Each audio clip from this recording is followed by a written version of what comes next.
Set in the deep blue South Pacific, 1,200 miles from Australia, the North and South Islands of New Zealand.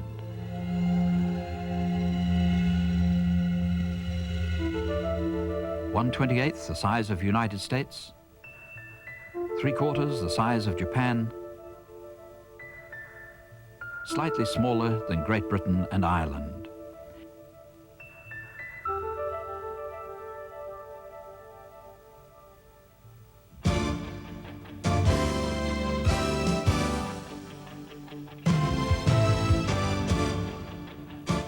New Zealand's North Island.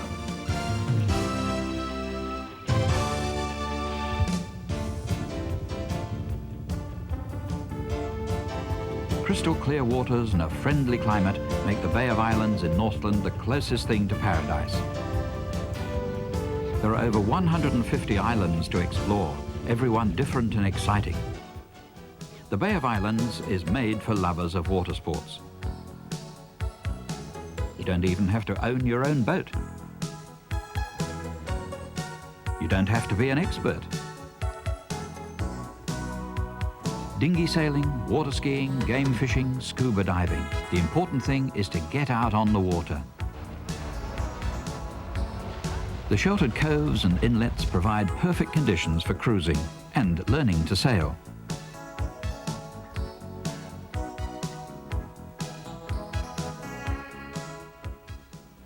For some sailors, the vessels of yesteryear capture the real romance of the sea.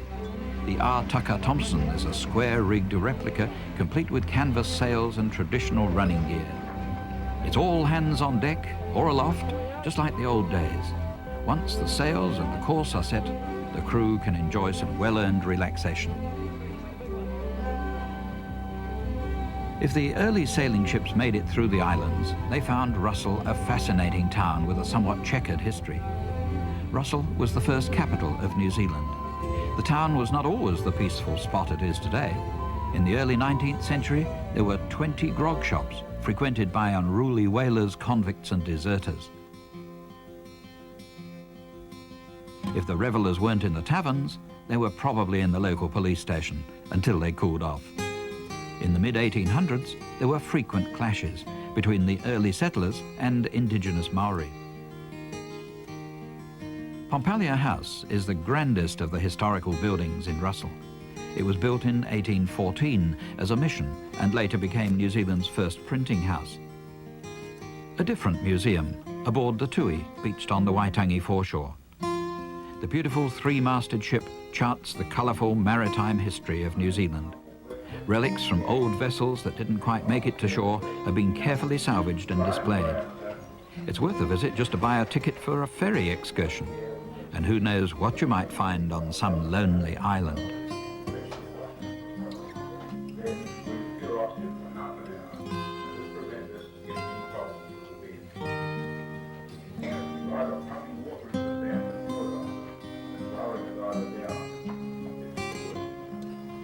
The famous cream trip grew from a dairy run servicing coastal farms and far-flung islands. The high-speed cat that whisks sightseers to the outermost island in the bay to see the hole in the rock. As you sail through this impressive geological formation, you'll probably see shoals of snapper, kahawai, kingfish or trevally in the deep, clear water. Sportspeople from all over the world come here to pit their strength and skill against marlin, shark, yellowtail and tuna.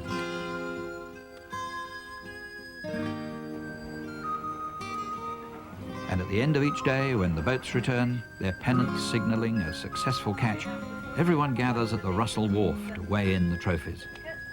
The Bay of Islands has seen many famous fisherfolk, including the American writer Zane Grey. In 1920, he built his base camp at Otihei Bay on Urupukapuka. His presence is still felt in the almost as famous Zane Grey Bar in the Waitangi Tourist Hotel. New Zealand's coast is abundant with shellfish too. So great is the demand that oysters are actually cultivated.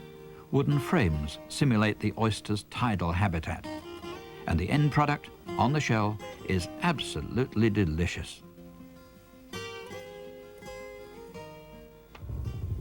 Waitangi holds great historical significance for New Zealanders because it was here that the Treaty of 1840 was signed by Maori chiefs and the white settlers, or Pakeha.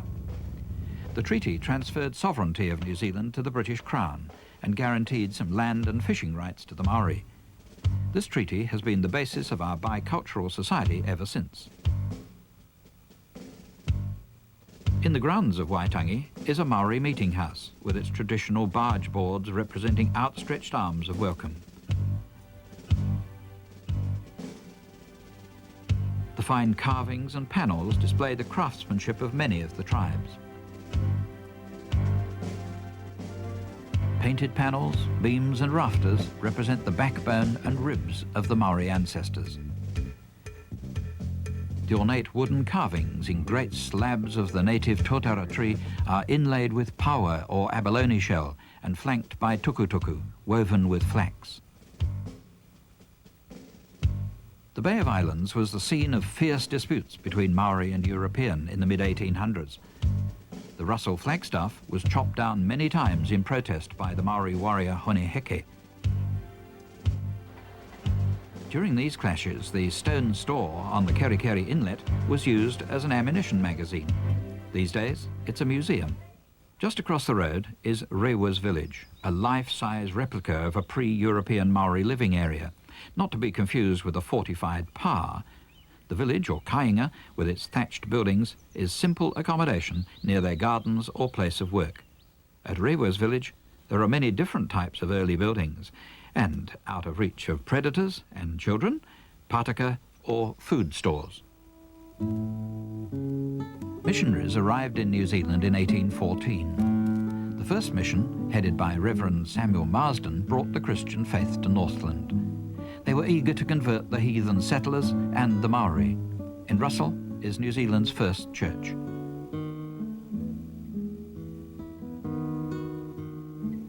The gravestones bear witness to the area's unsettled and fiery past.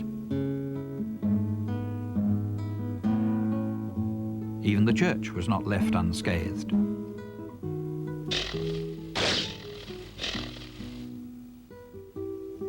Waimate North was the first inland mission settlement. It has an English country village feel about it.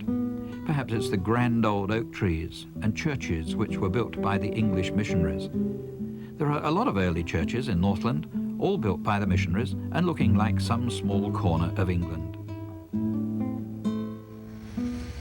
Not all of Northland's towns are famous for their churches. In the 1860s, Kawa used to have coal mines. They've since closed, but the old coal-fired train still puffs its way through the town.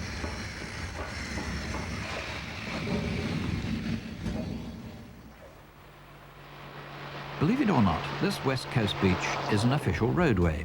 It's called 90 Mile Beach, although it's nearer 60. There's many a stranded vehicle been lost to the incoming tide while the owner goes fishing.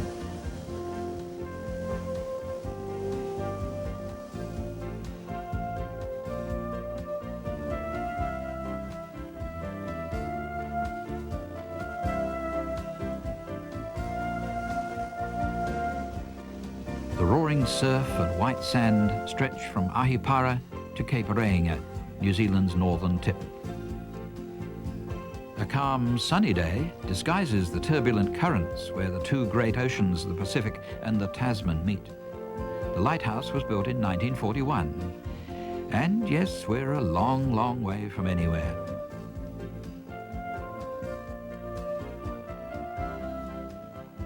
Legend has it that departing Maori souls leave from Spirits Bay on their long journey to paradise. Unfortunately, the early settlers were not conservation-minded. Half of Northland's huge kauri trees were felled by 1885. Their long, straight trunks were used to build houses, ship masts and spars. By 1900, only a quarter of them were left standing. The majestic Tane Mahutu grows in the Waipoua forest, one of the few pockets of native bush to escape the miller's saws. The tree is estimated to be 1,200 years old.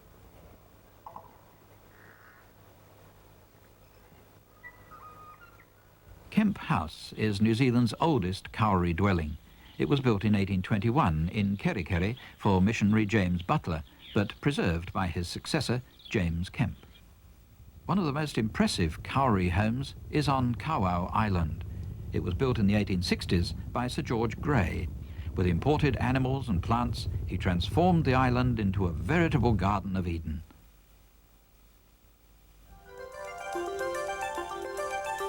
Auckland is about 3.5 hours drive south from the Bay of Islands. The harbour bridge, built in 1959, is the gateway to New Zealand's largest city. 1 million people live here. That's almost a third of the country's entire population. And most of the yachts are berthed here too. Auckland rightly deserves its title, the City of Sails. There is at least one boat to every 4 households.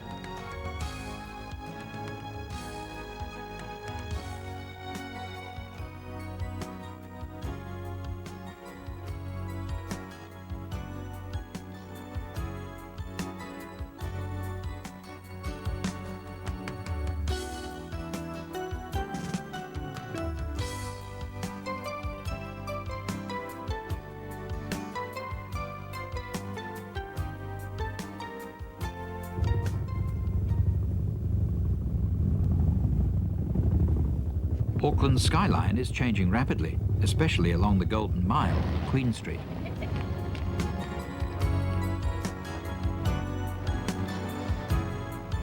Downtown Auckland is built on reclaimed waterfront land. Queen Elizabeth Square marks the landing point of the early tall ships. Standing guard is a Maori warrior who gazes seaward across the Waitemata or sparkling water harbour.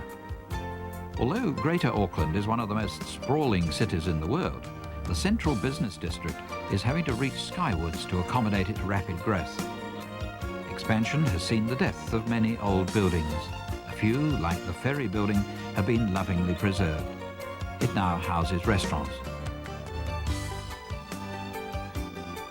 Diners can watch the never-ending waterfront display by people and ships of all shapes and sizes.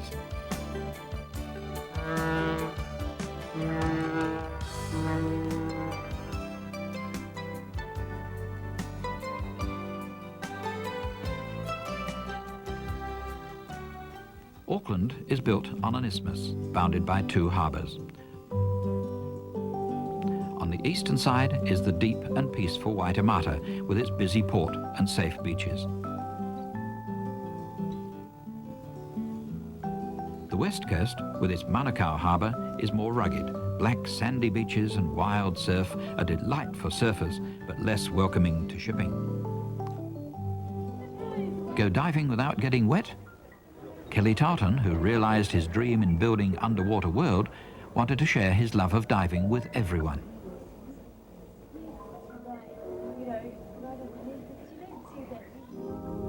Extinct volcanoes are a striking feature of the Auckland landscape.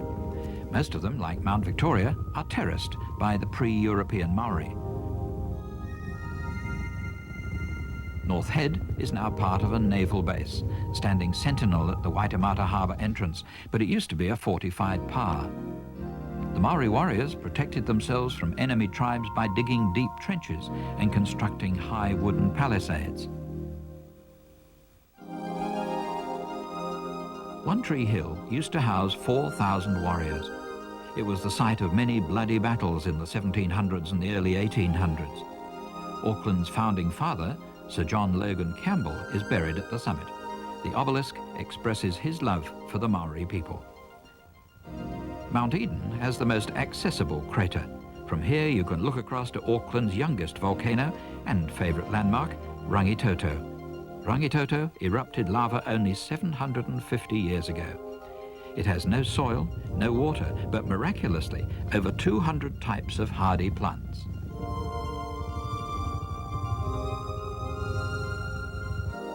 Auckland's waterfront always draws a crowd. Once every year, it's joggers who congregate on Tamaki Drive to pound the roads in the world's biggest fun run. Auckland is one of the most sprawling cities. Everyone wants a house or bungalow with its own piece of lawn or garden. We call it the quarter-acre syndrome. From pseudo-colonial to Spanish, styles are varied.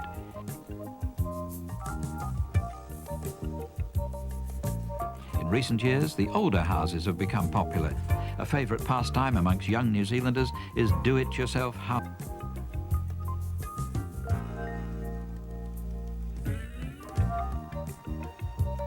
Auckland is the world's largest Polynesian city. Since the 60s, large numbers of Pacific Island people have flocked to New Zealand for work. With them, they bring their own culture and customs.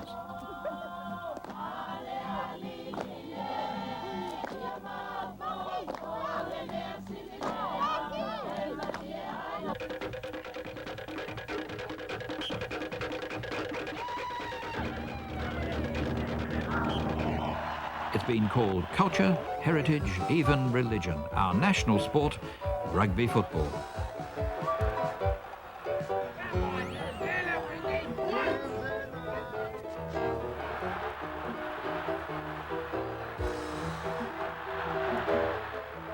All Blacks, we call them, modern warriors and national heroes.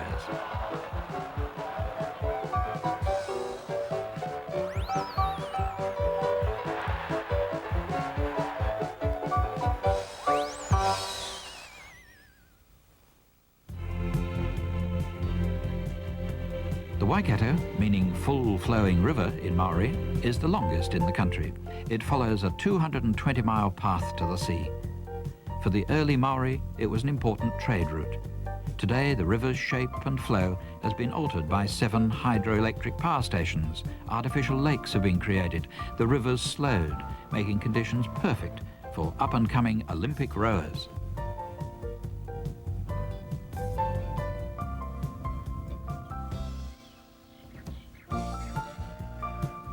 Fertile pasture land flanks the Waikato. This is prime dairy country. Friesians, the most common breed, supply most of the country's milk. Other breeds for cream and butter.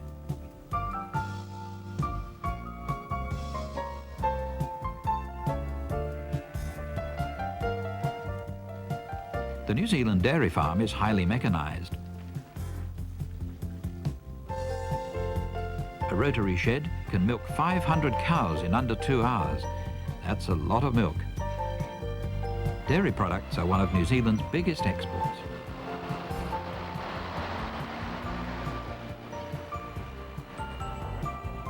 The Waikato region is renowned for its stud farms. Our earliest champion, Fiordland, was the forerunner of a thriving thoroughbred industry.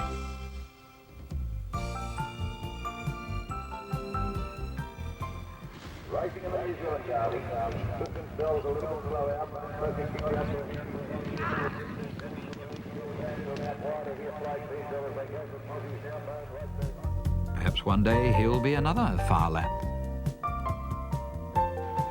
At the heart of thoroughbred country is Cambridge, one of the North Island's most picturesque towns. Cambridge has some distinctive turn-of-the-century buildings, like the local primary school with its 4-gable Cowrie facade. Any nostalgic Englishman would feel quite at home.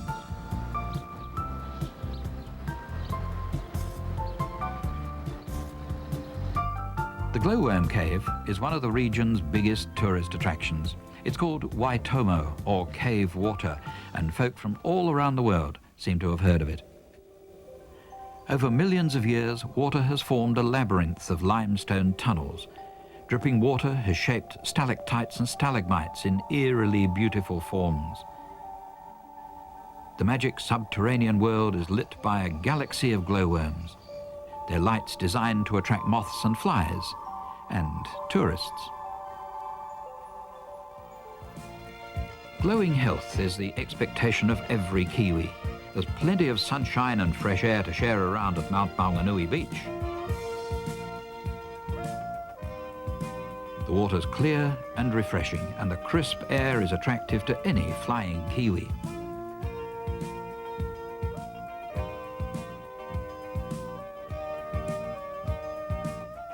Kiwi fruit, on the other hand, hide away behind shelter belts of trees and hedges. Te Puke town is known as Kiwi fruit capital of the world. The Bay of Plenty soil is rich, the climate mild and sunny. Although the fruit originated in China, New Zealand horticulturalists have developed this furry kiwi into a multi-million-dollar export. And it tastes delicious.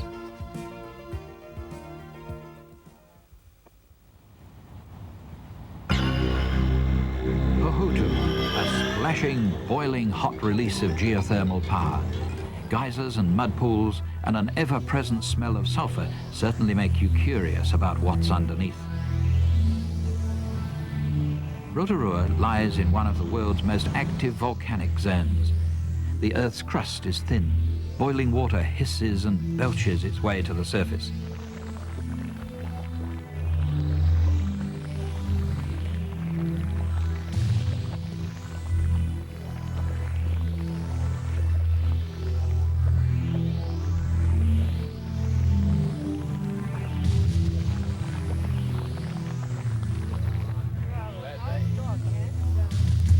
The folk at Waiotapu have aptly named their boiling effervescent lake the Champagne Pool, but it's definitely not for drinking. Steam rises everywhere, in people's backyards, in parks, and on a much larger scale along the steaming cliffs of Rotomahana.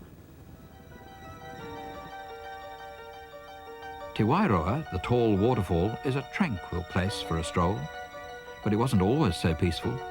One June morning in 1886, the sky darkened, the birds stopped singing, and minutes later, people were running for their lives.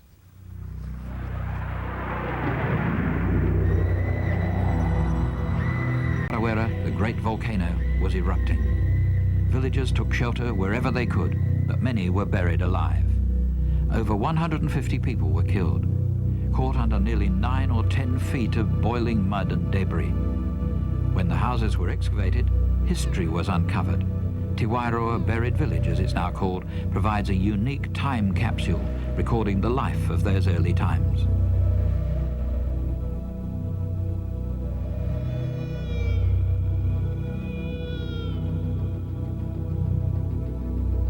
The volcanic blast tore a huge chasm right across Mount Tarawera and left the area a wasteland.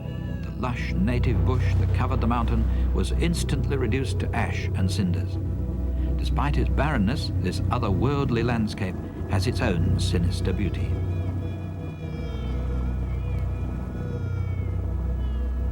One way or another, volcanic activity has given Rotorua its unique charm. Tarawera Lake is where the really big rainbow trout await you. The blue and green lakes beckon the photographer. And Lake Okarika lies peacefully in front of the once angry Mount Tarawera. Sheep outnumber people in New Zealand 20 to 1. Their wool and meat make the sheep our #1 export earner. They deserve to be pampered. At the Agrodome, visitors learn all about sheep. New Zealand shearers are renowned for their speed and technique.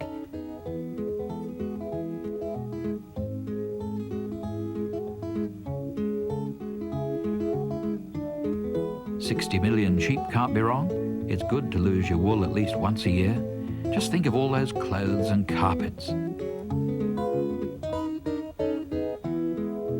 Some people prefer it straight off the sheep's back. The sheepdog is the farmer's best friend, and he treads where no man can go.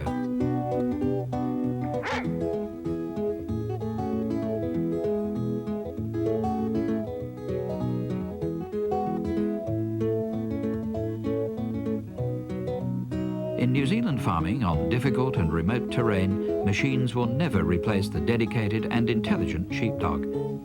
There are many breeds of sheep, and they all have different ideas of where they want to be. Keeping them in their place, that's Skip's job.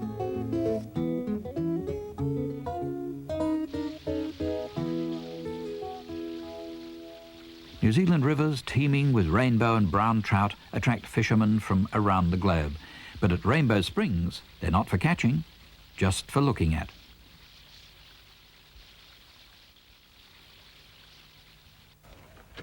The Maori would cook his catch au naturel, steam it slowly on hot rocks in a hole in the ground, or hangi.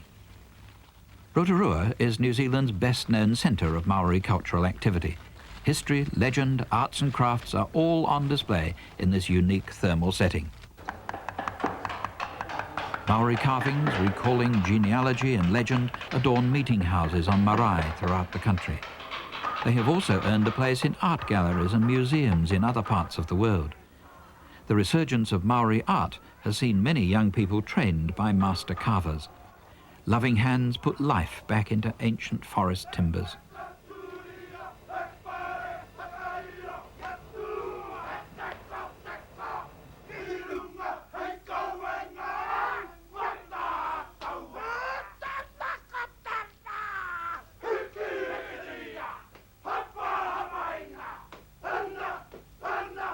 War and peace. The Elizabethan-styled Tudor Towers provides the perfect backdrop for a friendly game of bowls. Wairaki International Golf Course is not only picturesque, it has a few built-in challenges. Try and stay out of the rough.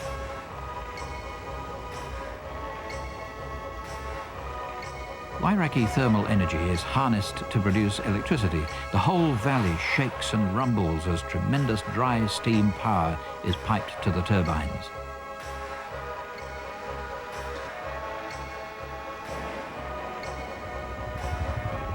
The mighty Hooker Falls. New Zealand's crystal clear rivers and streams provide the ideal habitat for trout. And where you find trout, you'll find anglers and fishing lodges.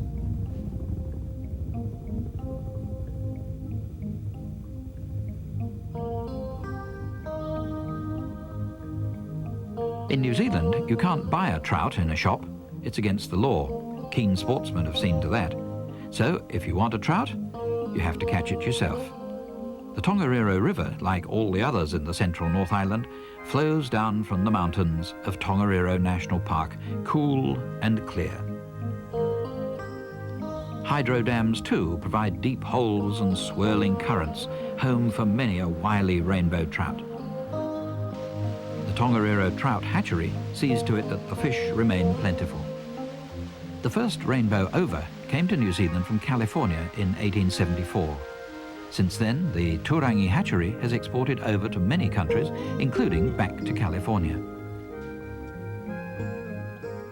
Taupo is New Zealand's largest lake, 26 miles long. At its southern end is Waihi village, a picturesque Maori hamlet, home of the Tūwharetoa tribe.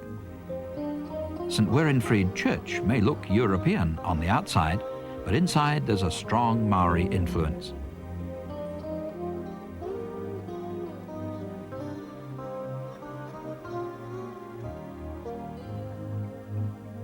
Next to the church is Tapeka Meeting House, built in 1959, with its proud teko teko standing above the traditional gable.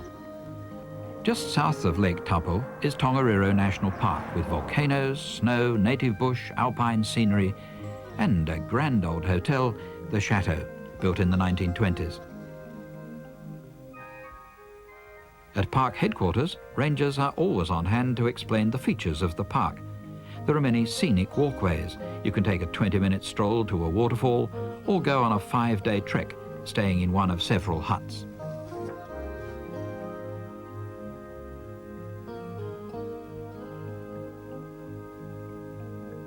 Tongariro National Park, with its 3 great mountains, Tongariro, Narohoi and Ruapehu, crosses several climatic zones, from temperate to alpine, from dense forests and ferns to hardy alpine vegetation. Skiers flock to Turoa and Whakapapa, the main ski fields on Ruapehu's 9,000-foot slopes. To the east coast, and one of North Island's sunniest towns, Gisborne. Overlooking the town is a statue of Captain Cook, who sailed into misnamed Poverty Bay aboard the Endeavour in October 1769. He and his landing party were the first Europeans to set foot on New Zealand soil and met with a mixed reception.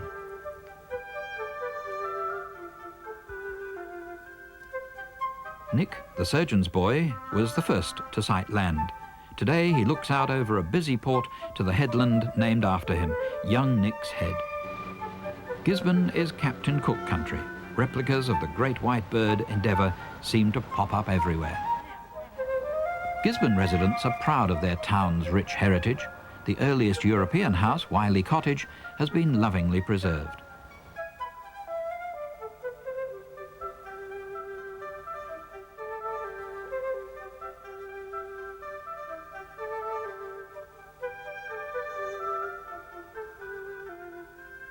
Three hours down the coast to Napier.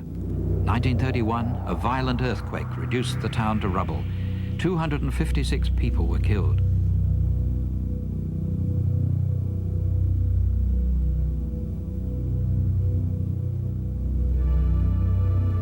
During the Depression, Napier was one of the few places offering work, and the town was virtually rebuilt.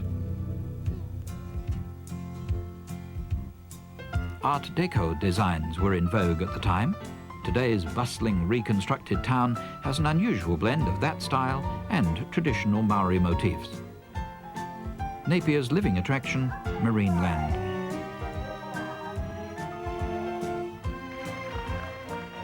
Dolphins have won the hearts of many New Zealanders, and none more so than Opo from Opononi, the affectionate dolphin who loved to play with children. He starred in films, songs were written about him, and he became something of a legend. Te Mata Peak offers the most spectacular views of the region of Hawke's Bay. The lazy Tuki Tuki is one of 3 large rivers that wander down to the coast from the inland ranges. Te Mata Estate Winery began production in 1896, which makes it the oldest in the country. The sunny climate and low rainfall provides ideal conditions for growing grapes and producing award-winning wine.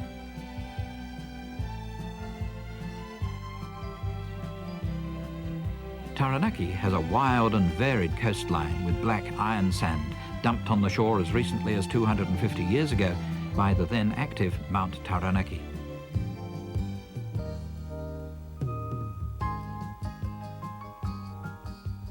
The region is dominated by the mountain, also known as Mount Egmont. The rich volcanic ash allows the land to support intensive grazing. It's a healthy place to grow up in, and no matter what you do or where you go, the mountain always seems to be right there with you.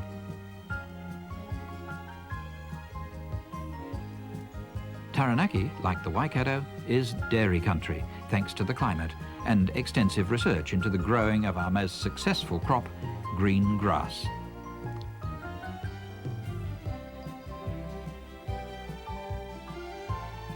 Most of New Zealand's regional towns are on the coast, and many at the mouth of major rivers. Wanganui on the North Island west coast is a good example. The 180-mile-long Wanganui River was once a main highway, and the city's activity is still closely linked with the river and its port. But New Zealand is not all sheep, cows and rivers. The discovery of natural gas, both on and offshore, has brought a new self-sufficiency to the country. At Motunui, the refinery converts gas to gasoline.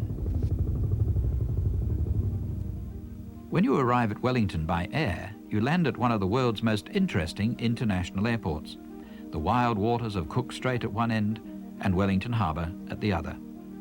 When you arrive by ship, you're greeted by one of the most beautiful harbours in the world, second largest city and the country's capital. If you don't live in Wellington, you call it Windy City. At the centre of it all, Parliament buildings and the government beehive, with Richard John Seddon, founder of our modern Parliament, looking on. The New Zealand ensign, with its Union Jack and 4 stars of the Southern Cross, symbolises our heritage. The stately fern symbolises our love of nature. Gardens flourish in the capital, as does our native Christmas tree, the Pohutakawa.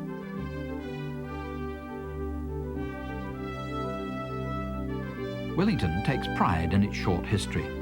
Buildings like the old Turnbull Library will be preserved, as will the biggest wooden building in the Southern Hemisphere, now a government department. Wooden houses too cling to the hillsides of Wellington's inner suburbs.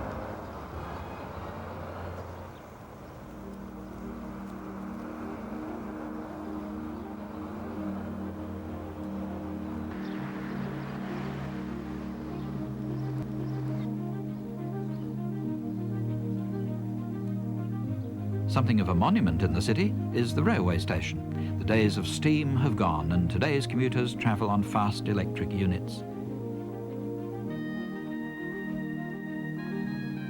Lambton Quay is the heart of downtown Wellington and the financial district. Michael Fowler Centre is heart of Wellington's artistic life. And the cable car from the city to Kelburn is the pride and joy of every Wellingtonian.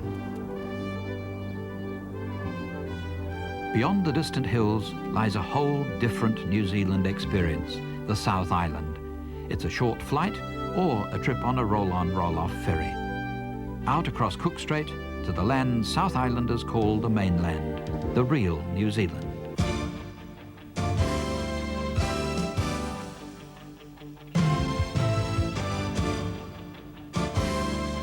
New Zealand's South Island.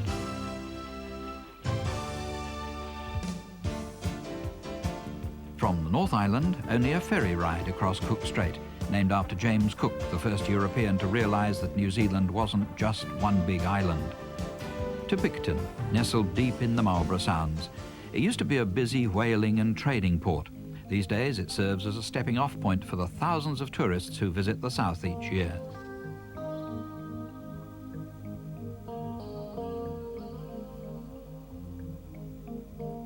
The hulk of an old sailing ship, the Edwin Fox, built in 1853, raised from the seabed by Picton's enthusiastic restorers. And here's another relic. It's called a tuatara. It's a survivor from the times of moas and dinosaurs, and now has sanctuary on the islands in the Sounds. Nelson, standing on the tip of the South Island, is renowned for perpetuating the name of the famous admiral, its sunny climate, and for growing the region's specialities, apples, tobacco, and hops. Nelson Cathedral marks the spot where early Christian services were held in a tent. The scenic route to the west coast follows the Buller River. In places along the Buller Gorge, the road has literally been hacked out from the cliff face.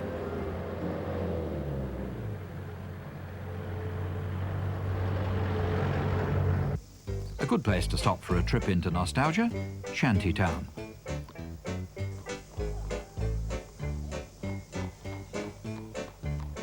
Like a Western movie set, it's typical of gold mining towns that sprang up from nowhere. Men flocked here from all over the world when news of the strike leaked out. A steam train takes passengers through the bush to see the old Chinese gold workings.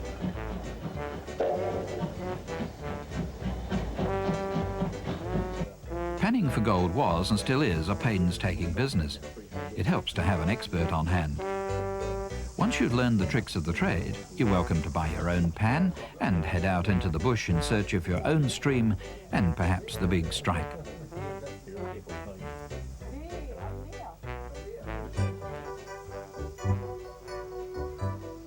Mitchell's Gully, a real gold mine, still in working order.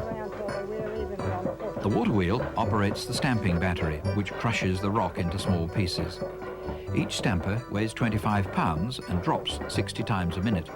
The water and mercury-covered copper plates separate sand from gold. Pop the grains into a retort, apply heat, and make your own gold ingot.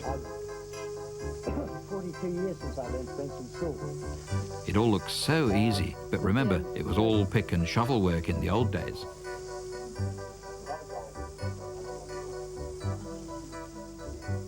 During the gold rush year of 1865, the Hokitika River mouth was the landing place for boats which brought in over 15,000 people to New Zealand. 2 years later, the figure had swollen to 37,000.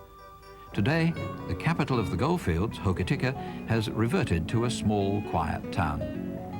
Little is left of the houses, hotels, and even an opera house that were here in its heyday. One thing that does remain is the statue of Richard Seddon, first mayor of Hokitika.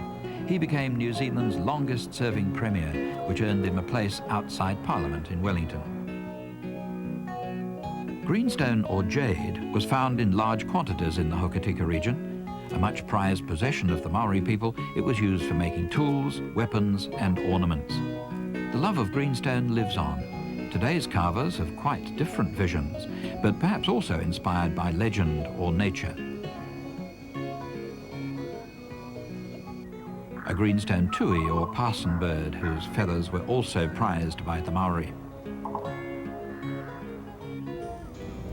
Nature's own sculpture, the Punakaiki rocks, also known as pancake rocks, and it's easy to see why.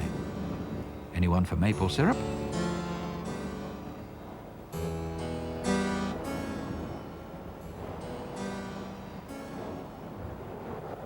In the South Island, you can travel for miles through wild and lonely country without seeing signs of habitation.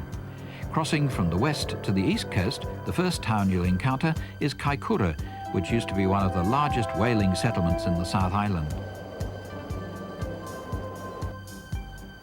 The whalebone arch is one of the many relics of the whale hunting days.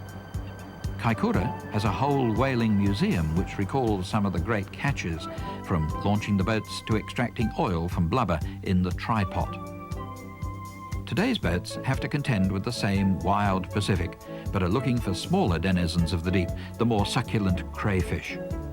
The Maori name Kaikoura literally means meal of crayfish, and was once the name of the whole South Island. Crayfish tails, which bear most of the flesh, are so deliciously succulent that they command very high prices on overseas markets. In fact, they are now one of our big export earners.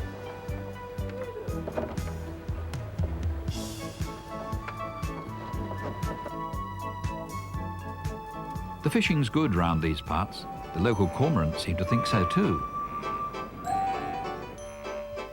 The Kaikoura Peninsula, which was once an island thousands of years ago, is now home to a thriving colony of seals.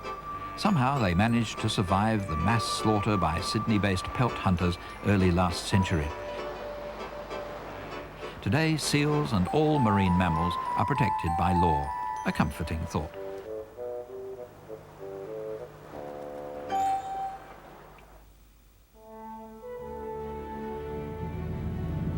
The South Island is home to about 25% of all New Zealanders, and 300,000 of them live in Christchurch on the Canterbury Plains. The focal point for the city is Cathedral Square. The most impressive of Christchurch's neo-Gothic architecture is the Anglican Cathedral. The square attracts characters, some comic, others with a message, but all with lots to say. Breaking in this vicious brute of a mad, raving animal! There's none more popular and provocative than the Wizard. Any man who writes nonsense. He must have said something very provocative. Canterbury founding father John Robert Godley looks on. So does Robert Falcon Scott, explorer. Christchurch still hosts explorers on their way to the Antarctic. The Christchurch Town Hall is the city's most striking modern public building. Built in 1972, it has pride of place on the banks of the Avon River. The Bridge of Remembrance over the Avon was built in honour of Christchurch's World War I soldiers. The Avon meanders through the city's green belt. Often called the Garden City, Christchurch has an old world, almost medieval charm, not often seen in a city only 150 years old.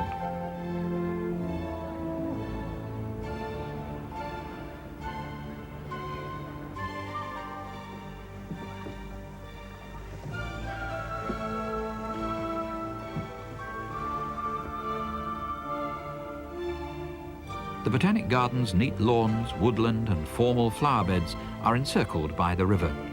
The first oak was planted in 1863, though the main attractions are the rose gardens and the conservatories, offering vivid displays of exotic plants.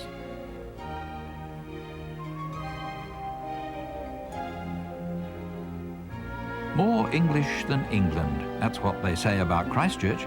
It isn't only the architecture that harks back to the motherland. Traditions are upheld too. Christ's College is the closest thing in New Zealand to an English public school. Bicycles rule the road in Christchurch. The land's flat and there's a network of cycle tracks through the parks and reserves. It wasn't long ago that horses provided the main means of transport. Canterbury Museum houses vividly descriptive recreations of pioneer days. Old-timers still recall the Cobb & Co. coaches.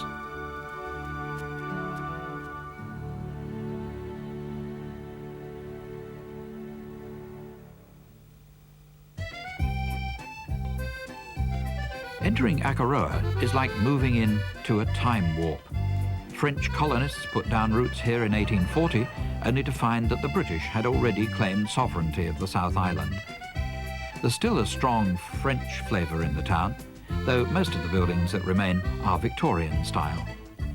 Akaroa was intended as a whaling base, but as it turned out, the settlers preferred the land to the sea. Sheep and wheat farms checkerboard the Canterbury Plains. Fertile soil and warm, dry winds make the region New Zealand's grain and grass seed belt.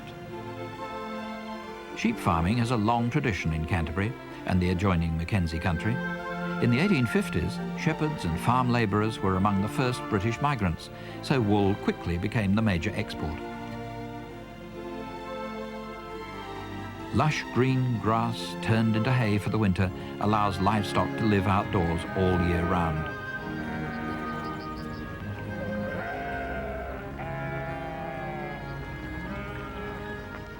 Holdings are huge in this part of the country, and the steep terrain requires regular fertilising.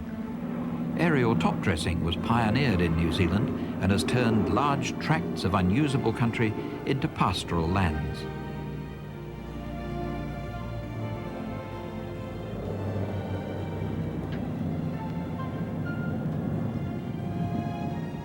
Can Kiwis fly? In New Zealand, aviation is a way of life. It all started right here with the intrepid aviator Richard Pearce, who New Zealanders believe made the first recorded flight in history in a heavier-than-air machine. A wayside monument marks the location. Motat Museum recognises the achievement, flight before the Wright brothers.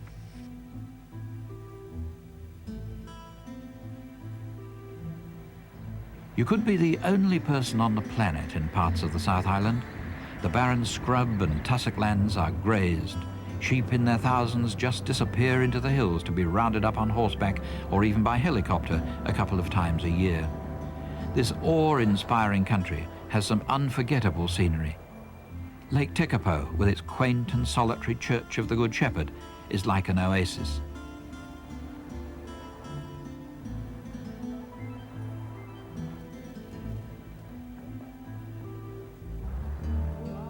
A tribute to the faithful sheepdog. Without him, farming in the Mackenzie country would not have been possible.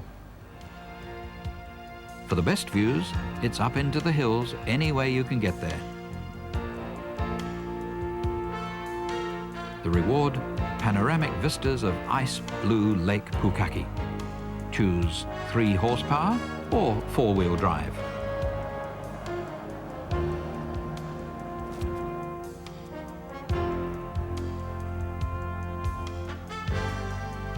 Mount Cook is New Zealand's highest at 12,000 feet. The surrounding national park is one of the most rugged and beautiful wilderness areas.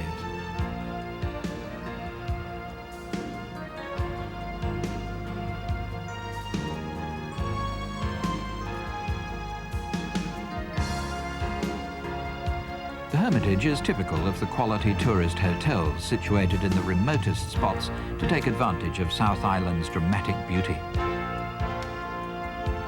Mountain climbers from all over the world are lured to Mount Cook. It's not only the challenge of the summit that inspires them, it's the simple grandeur. Bushwalks, mountain streams, and unique alpine flora.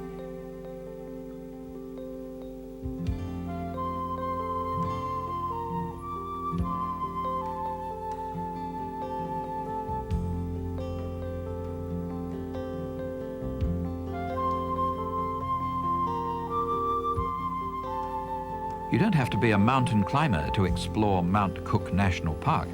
A quick photo for the record before flying deep into the interior.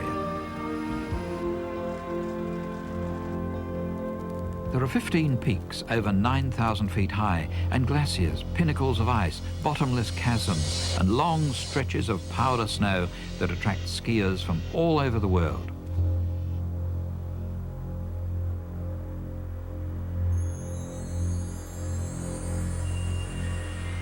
It used to be a problem getting non-climbers to the head of the Tasman Glacier. Then an engineer called Wigley devised the ski plane. Wheels for the landing strip, retractable skis for the snow.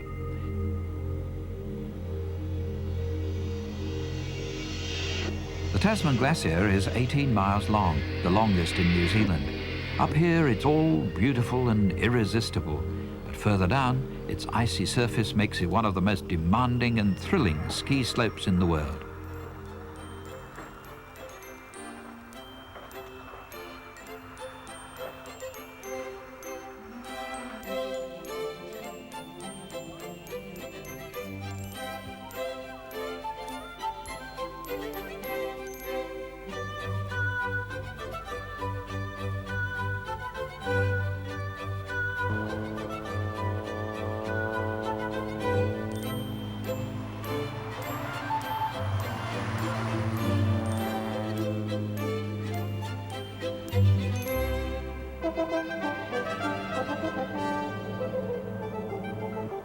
West of the Southern Alps is Westland National Park. Jagged, snow-capped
Dunedin's founders, who sailed from Scotland in 1847, have left the indelible print of their homeland on the city.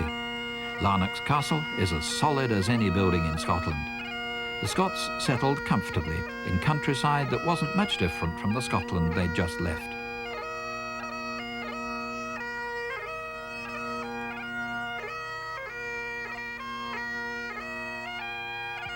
Men of the land of the thistle would never forget their native Scotland, but would equally show their allegiance to their new home. Men like William Larnock sought to create a city that would last, favouring stone to the timber used elsewhere in the country. All roads lead to the Octagon at the heart of the city. It was 1846 when Charles Kettle staked out the city's 8-sided centre. Dunedin, which incidentally means Edinburgh of the South, takes great pride in its cathedral and churches. The Presbyterian First Church is a magnificent example of Gothic architecture with its soaring spires and ornate stained glass. The pioneer architects brought the styles of Europe with them. They wanted to create a model city and even lavished attention on functional public buildings like the railway station.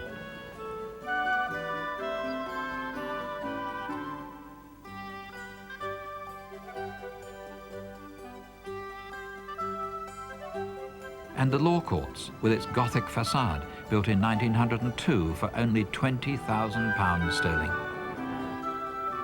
Ulverston, built by the Theomin family, has the largest collection of antiques in the country. Parts of the interior were pre-built in England. Dunedin's early citizens must have been fairly affluent, judging by the treasures they accumulated.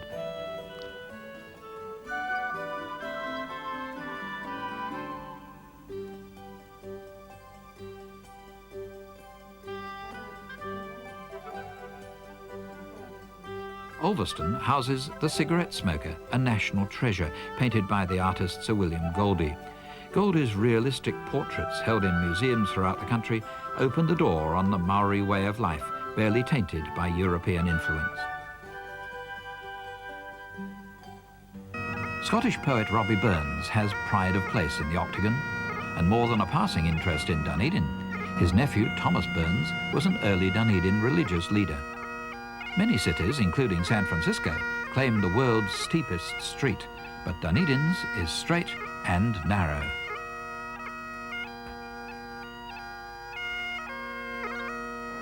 The Clutha River could equally have been lifted right out of Scotland.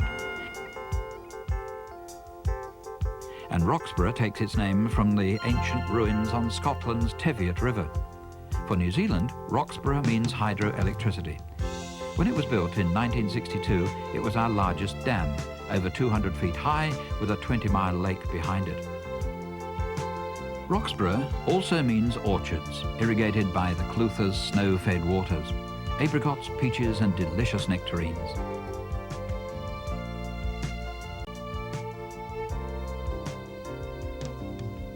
Back near the coast to unusual limestone hills and the caves of Takiroa. Takiroa means long echo in Maori. The very first inhabitants of New Zealand, the moa hunters, lived here, preying on the huge flightless bird that was finally slaughtered to extinction. The hunters used the caves for shelter and left behind rock drawings in charcoal and red ochre. The giant flightless moa towered over its captors. The kiwi couldn't fly away from danger either, but he managed to survive to become New Zealand's national bird symbol. New Zealand has many indigenous birds. The native wood pigeon or kerero, swamp birds like the pukeko, coastal birds like the heron, and the red-crowned parakeet or kakariki found deep in the forests. What can you say about this bird? What an egg! Actually, it's a moraki boulder. They litter the beach along a stretch of the Otago coastline, fashioned by wind and sea.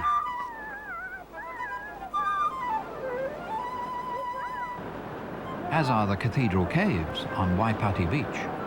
They're about 150 feet high in places, but you can get in here only at low tide. New Zealand's coastline hides a bounty of shellfish. The delicious toiroa, plump and succulent, is there for the passing gourmet.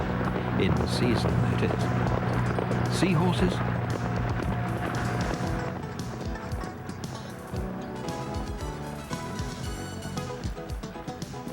Following in the hoof tracks of harness champions Young Quinn and Cardigan Bay, these standard-bred youngsters show their paces on Invercargill's Oreti Beach.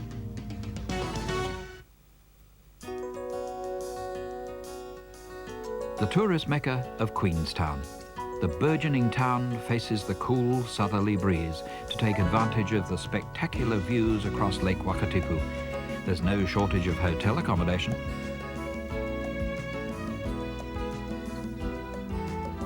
Glistening Lake Wakatipu lies in a Z-shaped glacier valley.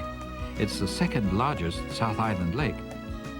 Long and narrow, it's 54 miles in length and 3 miles across at its widest point, and nearly a quarter mile deep. Wakatipu has a strange phenomenon, a pulsation of the waters attributed to the breathing of a buried mythical giant.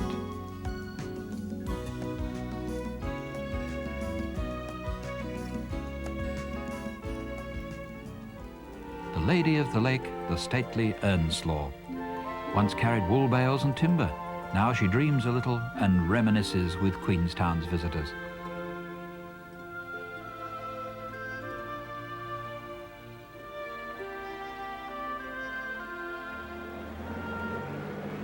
Today, there's a new breed of water traveller, and Queenstown's Shotover River has the challenges.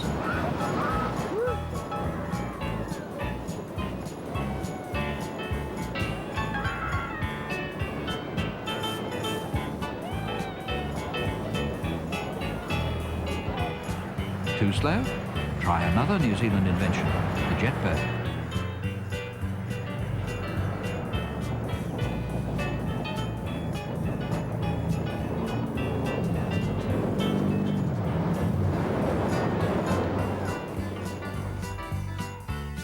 Kawarau River looks like lots of fun if you don't self-destruct.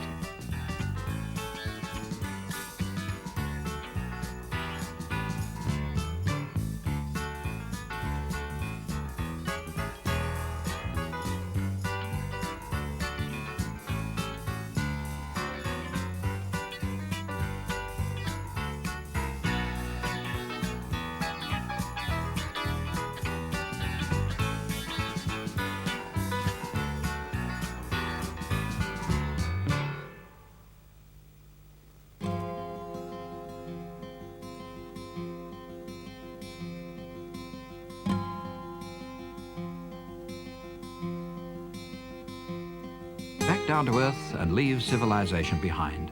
Pony trekking way up into the Queenstown Hills, perhaps in search of deer.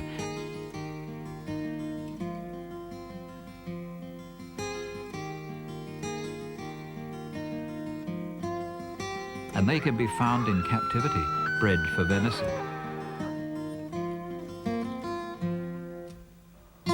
Arrowtown sprang up during the gold rush. William Fox struck gold nearby in 1862. These days, the town is just as busy with the influx of tourists who can try panning for gold or wandering through some of the many craft and gift shops.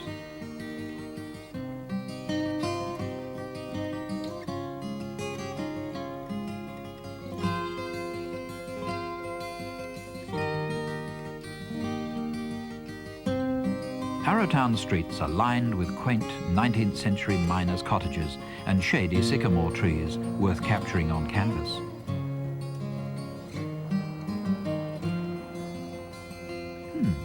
Not a bad likeness.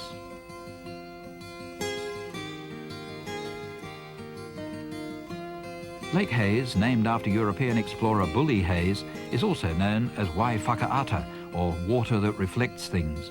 It's a favourite spot among trout fishermen and photographers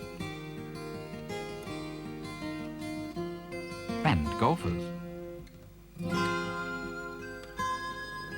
The Crown Range Road to Lake Wanaka is the highest main road in the country and one of the few places your car is not insured. Like Queenstown, Wanaka is a summer and winter playground. In summer, there's swimming, water skiing and trekking into the high hills and all manner of boating.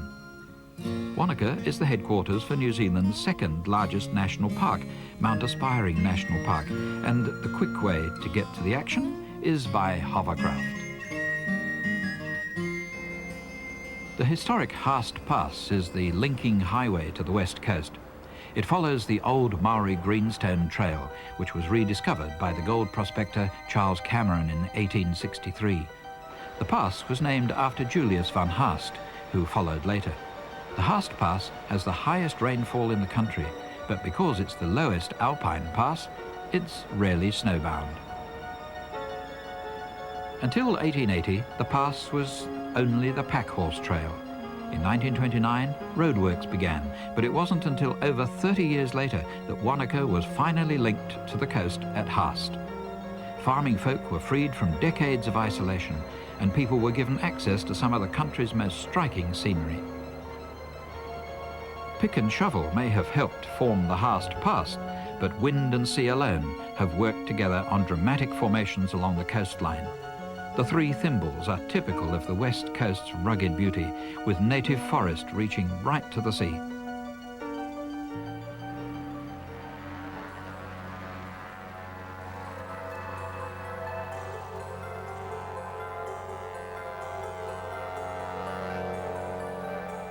Lake Te Anau in Fiordland is the longest lake in New Zealand, the largest in the South Island. The remote region is deeply forested and mountainous, and as the area's name suggests, dissected by narrow fjords. The silence broken only by the occasional floatplane. The unspoiled heartland is best explored from the air. The fjords in Fiordland National Park, New Zealand's largest park, were formed by massive glaciers during the Ice Age.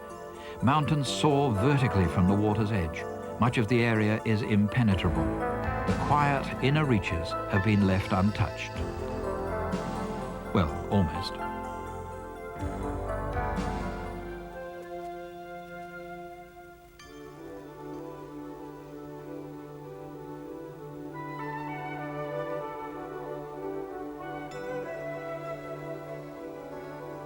Much of the park is in dense moss-laden beech forest,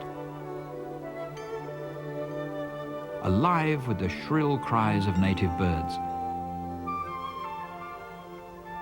There are walking tracks to suit all levels of fitness.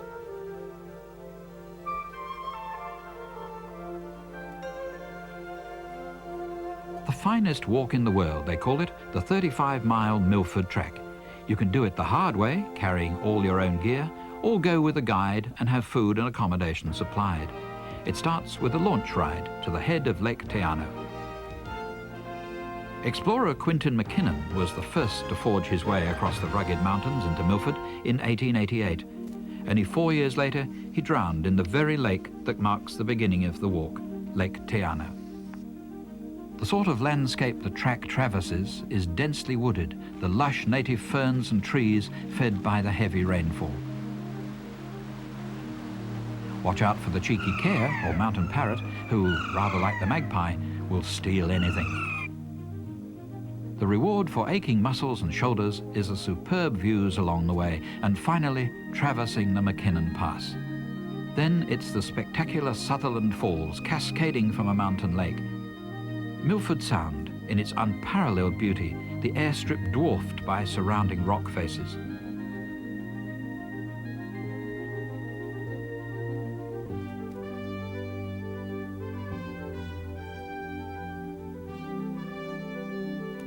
After the rigours of the track, you may wish to indulge yourself with a night at the Milford Hotel to take advantage of all the best views of Mitre Peak. A launch trip across Milford Sound to Mitre Peak and the Bowen Falls is an unforgettable experience. Sheer cliffs rise 3,500 feet from the sea.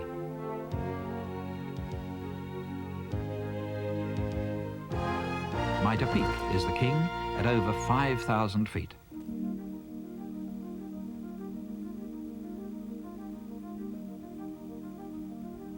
Donald Sutherland, the first European to discover Milford Sound, was bewitched by its overwhelming beauty. He never left the place. The rest of us are left with memories of one of the loveliest places on Earth.